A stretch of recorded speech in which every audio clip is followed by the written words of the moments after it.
नमस्कार साथियों, मैं सतीश आर्यम एकेडमी में आप सबका स्वागत करता हूं। आज हम सब भारतीय संविधान की प्रमुख विशेषता के बारे में पढ़ेंगे कि भारतीय संविधान की प्रमुख विशेषताएं क्या क्या हैं। जैसे कि हम आप सबको बता दे रहे हैं कि हमारी और आप सब की कुछ न कुछ विशेषताएं होती हैं। इस मार्कर की भी कुछ विशेषता है और इस बोर्ड के भी कुछ विशेषता है। जैसे मार्कर का कैप लाल है, उसके बाद यह सफ़ेद है, इससे लिखा जाता है। हमारी आपकी भी कुछ विशेषता है। इसी तरह से भारतीय संविधान की कुछ विशेषताएं हैं जिसे भारतीय संविधान में हम आप सब आज पढ़ेंगे और जानेंगे। और ऐसे नहीं, मौखिक नहीं कि रटना है, इसको समझ कर जानना होगा, क्योंकि जिससे आप जीवन भर कभी भूल ना पाएँ। देखते हैं कि पहला पॉइंट हमारा क्या है भारतीय संविधान की प्रमुख विशेषता में।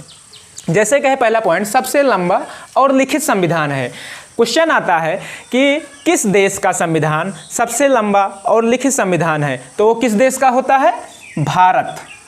किस देश का? भारत देश का। अब सबसे लंबा और लिखित संविधान हो गया, ठीक। और दूसरा पॉइंट क्या है हमारा? आंतरिक एवं बाह्य स्रोत। अब आंतरिक का मतलब क्या होता है? अंदर। बाह्य का मतलब बाहर से। तो आंतरिक, जैसे भारतीय शासन अधिनियम 1935 के तहत न्यायपालिका, उसके बाद आपात को लिया गया था जब ब्रिटिश शासन था। क्या था?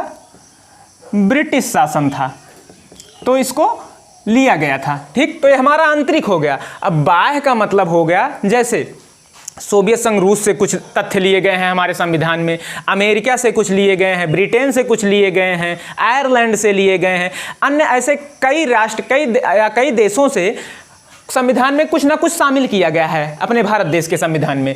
तो आंतरिक का मतलब ये हो गया और बाह्य का मतलब किसी बाहर देश से कुछ तथ्य अपने भारतीय संविधान में शामिल किया गया है, ठीक। अब तीसरा पॉइंट हमारा जो है, नम्यता एवं अनम्यता का मिश्रण। अब नम्यता क्या है? नम्यता का मतलब होता है सरल, अर्थात लचीला। और उसके बाद अनम्यता का मतलब होता है कठोर। तो एक क्वेश्चन आता है, वह कौन सा देश है जिसका संविधान मतलब लचीला और कठोर दोनों है, दोनों तरह के उसमें हैं, मतलब लचीला भी है और कठोर भी है। तो वो किस देश का संविधान है? अपने देश भारत का है, ठीक। अब सरल मतलब सरल संविधान कैसे है अपने देश का? जैसे एक उदाहरण के तौर पर हम आप सबको बताते हैं। जैसे 2/3 बहुमत। क्या है? 2/3 बहुमत से अगर 2/3 बहुमत से अगर संसद चाहे तो संविधान के प्रावधान में कुछ परिवर्तन कर सकती है। क्या कर सकती है? परिवर्तन कर सकती है। संविधान के प्रावधान में परिवर्तन कर सकती है, ठीक।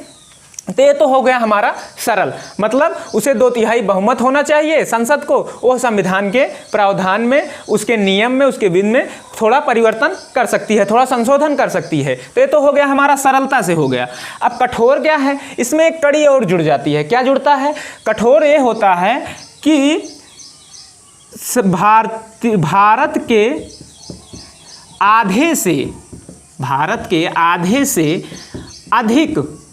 भारत के आधे से अधिक राज्यों से अनुमति लेनी पड़ती है। समझे? भारत के अधिक राज्यों से अनुमति लेनी पड़ती है। तो जैसे 14-15 राज्य हो गए, ठीक। मान लो 14-15 राज्य से अनुमति लेनी है, तो 14-15 राज्य जो हैं, क्या ये जरूरी है कि सभी अनुमति दे ही दे? कुछ उसमें विरोध में हो जाएंगे, कुछ बाधाएं आएंगी, कुछ कठिनाई आएंगी। तो ये हमारा कठोर का उदाहरण हो गया, ठीक। तो इसलिए नम्यता एवं अनम्यता का मिश्रण है भारतीय संविधान में, क्योंकि इसे सरल और कठोर या लचीला और कठोर संविधान भी है, ठीक, भारत का। और चौथा पॉइंट हमारा क्या है? एकल नागरिकता। अब एकल नागरिकता क्या है? एकल नागरिकता भाग 2 में है। किस भाग में है? भाग 2 में है। उसके बाद ये ब्रिटेन से लिया गया है। हमारा कहाँ से लिया गया है? ब्रिटेन से लिया गया है। अब 5वीं विशेषता क्या है? मौलिक अधिकार। भाग 3 में है। भाग 3 में है। इसे यूएसए अर्थात यूनाइटेड स्टेट ऑफ अमेरिका से लिया गया है, जो कि 12 से 35 अनुच्छेद में है। ठीक, ये तो हमारे 5 पॉइंट हो गए, यहाँ से यहाँ तक 5 पॉइंट हो गए। अब छठा पॉइंट हमारा जो है राज्य के नीति निर्देशक तत्व। अब राज्य के नीति निर्देशक तत्व के बारे में हम बताते हैं आप सबको। इसको आयरलैंड से लिया गया है। कहाँ से? छठा पॉइंट में आयरलैंड से, आयरलैंड देश से लिया गया है राज्य के निर्देशक तत्व। चाहे वह केंद्र सरकार हो या राज्य सरकार हो, अगर विधि अर्थात नियम में कुछ परिवर्तन करना चाहती है तो उसे इस राज्य के नीति निर्देशक तत्व के नियम को ध्यान में रखना होगा, इसका उल्लंघन नहीं करना है। ठीक, अब हमारा 7वां पॉइंट जो है, टोटल 12 पॉइंट है, 12 विशेषताएं हैं। जो 7वां पॉइंट है मूल कर्तव्य। मूल कर्तव्य क्या है? मूल कर्तव्य मतलब सोवियत संघ रूस से लिया गया है। कहाँ से? सोवियत संघ रूस से। सोवियत संघ रूस प्रारंभ में यह नहीं था मूल कर्तव्य। इसको 42वें संविधान संशोधन, 42वें संविधान संशोधन 1976 में स्वर्ण संघ समिति के आधार पर इसको शामिल किया गया। किस समिति के आधार पर? स्वर्ण सिंह समिति। ठीक, मूल कर्तव्य सोवियत संघ रूस से लिया गया है। 42वें संविधान संशोधन, यह पहले मूलतः रूप से हमारे मतलब यहाँ इसमें शामिल नहीं था, तो इसे 42वें संविधान संशोधन, एक संशोधन किया गया 42वां संविधान संशोधन जो कि 1976 में किया गया, उसे स्वर्ण सिंह समिति के आधार पर लिया गया, शामिल किया गया। ठीक, 8वां पॉइंट हमारा जो है, 8वां पॉइंट है स्वतंत्र निष्पक्ष न्यायपालिका। ठीक, स्वतंत्र निष्पक्ष न्यायपालिका।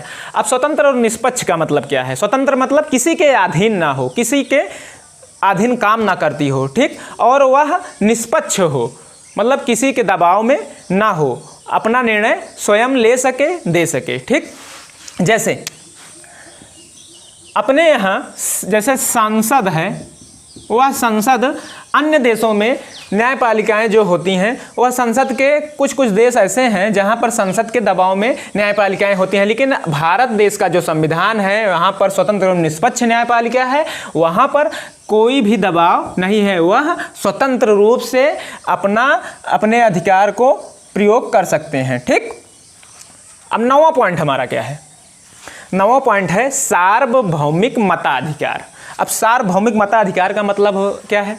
सभी नागरिक को, भारत देश के सभी नागरिक को मत देने का अधिकार है, मतलब मत देने का अधिकार है, जो 18 वर्ष की आयु पूरी कर चुके हैं, जो 18 वर्ष की आयु पूरी कर चुके हैं और जिनका मतदाता सूची में नाम है और उनका निर्वाचन प्रमाण पत्र बना हुआ है, निर्वाचन कार्ड जिसे कहते हैं। ठीक, वह मत दे सकते हैं, किसी का कोई दबाव नहीं होगा। ठीक, किसी का कोई दबाव नहीं होगा।